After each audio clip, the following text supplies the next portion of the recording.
This is where the career of Roy Orbison began, on these side streets and in the pool halls in and around Wink. Roy was born in the Panhandle to an oil field family, but he grew up in this West Texas neighborhood. Went to football games in this stadium and went to high school here. I remember Roy when he first came to Wink. Ronnie Slaughter grew up with Roy and apparently was one of the few boys in school who didn't pick on him as a child. See, Roy was small, and he didn't have the looks or the football ability, and that left him near oblivion about that time out in West Texas. But he could sing, and he could play the guitar, and Roy sang together in the school choir. His dad was really pushy. His dad was a driller out here, and I worked for his dad. Really liked him.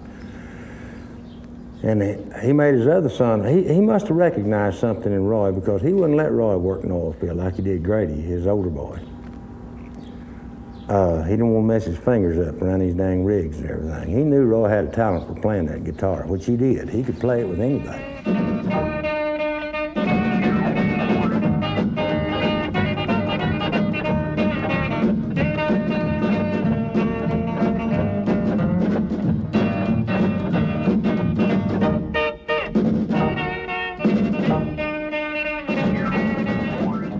Roy's life finally changed. It all started with the Wink Westerners, a group of kids playing music to pick up some extra money. They played high school sock hops all over West Texas.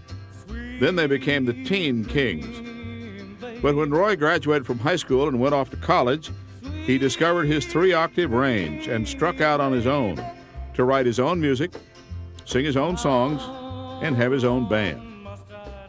Ooby Dooby was his first big hit. Roy later told Ronnie that he made $20,000 on that song.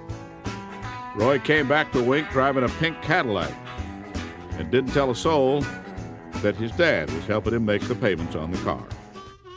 In the 60s, when names like Elvis Presley and Buddy Holly were plastered all over the music charts, the industry was looking for more white musicians who played what they called the black sound. Well, that was Roy's showcase. And from then on, he never looked back.